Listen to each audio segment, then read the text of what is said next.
Welcome to Simmons Says, where I help emerging and struggling writers create intriguing plots and compelling characters to make their stories hard to put down and even harder to forget.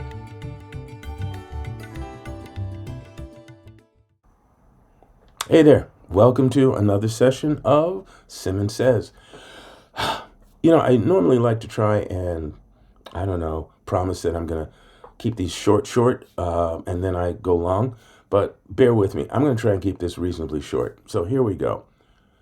One, we're talking about confidence this time. Writer's confidence. Now, some people are born with confidence. Yeah, maybe it's how you're brought up. Maybe it's the world that you're raised within. You have a lot of people telling you you're wonderful, good, great, whatever, so you have a certain amount of confidence. Now, that confidence is based on praise, not necessarily on your activities or anything that you've actually earned. It may be that they just love you and they want to tell you how wonderful you are, right? Some people are overconfident. They think that they're the greatest at whatever and subsequently move through life that way. Sometimes finding out that you weren't as good as you thought you were. Such is life.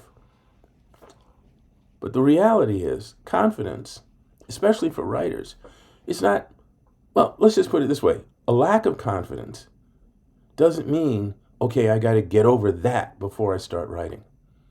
The reality is, you have to start writing in order to get over having a lack of confidence.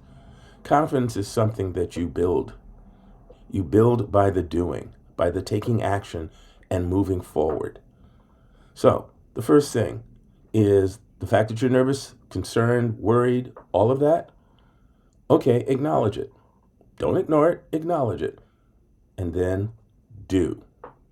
That's right, in spite of it, do. That's the first thing. The doing is how you build the confidence. Every seasoned writer gets scared. We get worried about something. It comes with the territory. Even if we're working on a series that we've been writing for a year, two, or three, right?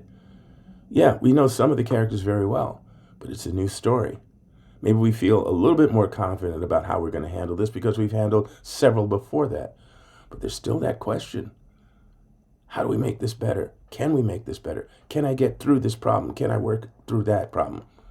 So yeah, we can get scared. We can get nervous, tighten up, whatever. But we also have the experience of working through that, pushing through that. And that's what you need to do. Again, confidence is built through the doing, not waiting for it, but the doing in order to obtain it, in order to build it up. So let's look at small wins, okay?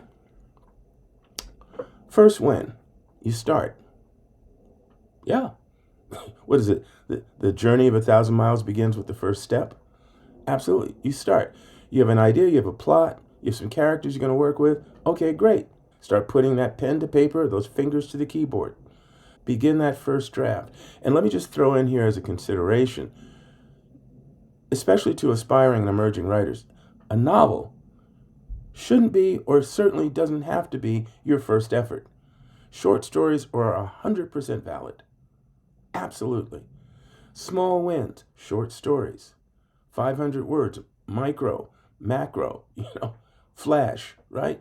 Short pieces, beginning, middle, and end. Finish them, okay? So you start. That's the first step. You move through it, right? You keep writing, even when you're not sure, even when you're struggling with the next line, the next bit of dialogue. You keep writing, right? You finish the rough draft. It's a messy draft. It's supposed to be messy. It's you telling the story to yourself. So don't sweat it. Don't look for perfection.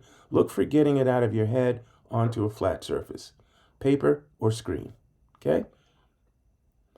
Then you read through it. That's right. That's a win. You have written the story. It's rough. It's messy, all of that. But now you get to read through it. You get to read through what you wrote. Next, you get to revise that story. That's right. Revisions are your friends. Yes, you might look at it and go, oh, I can't believe I wrote that line. I can't believe I had the character say this. Oh, I got myself in this situation with this character. Yeah, you did all that. But guess what? You can fix it. That's right. That's why God invented erasers, delete buttons, all that neat stuff. You can back it up. You can trim it down. You can fix it. You can make it better. That's a win. And then, next step, you've gone through it. First time, maybe, just to see if the story makes sense. Second time, possibly to make sure the characters flow and are consistent. Third time, how's the dialogue going? Do the characters speak the way each character should? Because it's not you talking through 3 or 4 different characters, it's the characters talking, acting out, and therefore telling the story. So each one should speak the way that character should speak.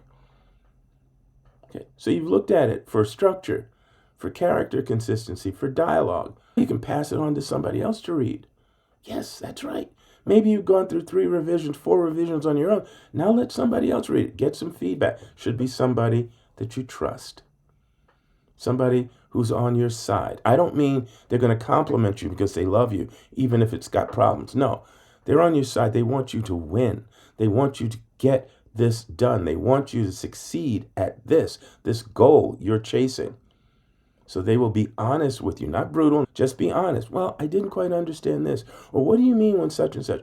Or the character does this all along and then suddenly changes and does this. That doesn't seem consistent. They will share with you their honest responses, and you can listen. And if they don't get everything that you thought they should get, that doesn't mean, oh, I suck as a writer. It means you got more work to do. Confidence comes from the doing, the knowing that when you find problems, you will work through them. You will work it out. You will make it better. That's a drive. That's a commitment. That gives you some confidence. Now, let's talk about some confidence killers. First and foremost, the word perfection. Lose it. It's not useful in your vocabulary at this point in your time in life. It's not. Writers should write to do the best they possibly can, to give their 110%, to make that story as clear, as compelling, as engaging, all of those positive things. Perfect is subjective. All right, you want it to be the best you can make it. That's what you should go for. Perfection is tricky. It's a tricky word. I don't like it. I suggest you not live for it, okay? Live for making it the best you possibly can so that the story is clear, the concept, the theme, everything that you're working towards makes some sort of sense, can reach your audience. You get some of the emotional reactions you want. That's it. And you will get better every single time you work on a story. Perfection? Okay. When someone says, oh, it's not perfect, that's a confidence killer. Here's another confidence killer. Comparing your work to others. You're not them, they're not you. Some will be better at certain things than you, some will be worse at things than you. You're you. You're about training you to be able to do your best. You're about making your work the best it can be. You might aspire to write the way some of your favorite writers write. We all do. We all have heroes, right? We all have mentors. We all have people we look up to. Fantastic. I looked up to Ray Bradbury, right? I looked up to Isaac Asimov. I looked up to Walter Mosley. I still do. I revere them, but I'm not them. I will never write like them, but I can be inspired by them. I can learn from them, but I'm going to eventually write like me. And I have to try and be the best me I can. That's my gig. So comparing, well, my stories aren't as good as Walter Mosley. No, they're not, because I'm not Walter Mosley and I'm not writing those stories. I want my stories to be the best I can make them. No comparing yourself to others, okay? Another confidence killer, over editing. Yeah. Oh, I got to keep working on, keep on. It's not ready to show. It's not ready to show. It's not ready to show. That's a wormhole, okay? That's one of those things you can go down and never come out of. You have to allow yourself a certain number of revisions, a certain number of edits, and then you have to let somebody else hear it. You got to let somebody else read it. You got to get some feedback. If you're writing stories just for you, okay, fine. Nobody else will ever hear it. It's just you.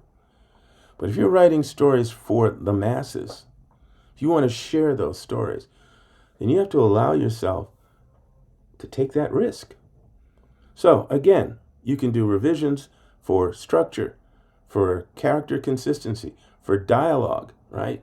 For a few other things to tighten it up. But then you got to put it out there. Give it to a reader. Give it to a beta reader. Join a writing group, a good one. That's a whole nother story. We'll get into that another time, right? Let others experience that story, hear their reactions, see where you go from there. But to edit this thing 47 times and never have anybody else check it out, never get any feedback, never let it fly, not useful. Confidence killer. Another confidence killer. Waiting for the perfect idea, the perfect line, the perfect character. Perfect. Remember what I said about that word. Start with things that excite you, that intrigue you, that compel you, that won't leave you alone, and work on them. Develop them. I have this analogy I often say. It's like when you have a baby, brand new baby, you're picking it up, you're just cleaning it off, and you're looking at it, and you go, oh my God, this is a brand new baby, just born. Wait a minute, it doesn't walk. It can't talk. Put it back. Doesn't work like that. You have it. Now you nurture it. Now you give it time to develop, to become what it can become. That's your job. Perfection, confidence killer. Okay. So as I said, I would try and keep this short. Wasn't as short as I might have wanted it to be, but it is shorter, right? And the idea here is to get you to understand that confidence comes from the doing. Write the stories, create the characters, nurture the ideas, nurture the plots. Give yourself a chance to experience completing it, not just starting it, but completing it, even in its roughest, rawest form. Complete it. Because once you know you can, you will again. Okay, that's it for this time. If you have any confidence challenges, or you'd like me to talk about something around that subject, leave your comments, leave your ideas, your suggestions, your thoughts in the comments below. Okay? Take care. See you next time on Simmons Says.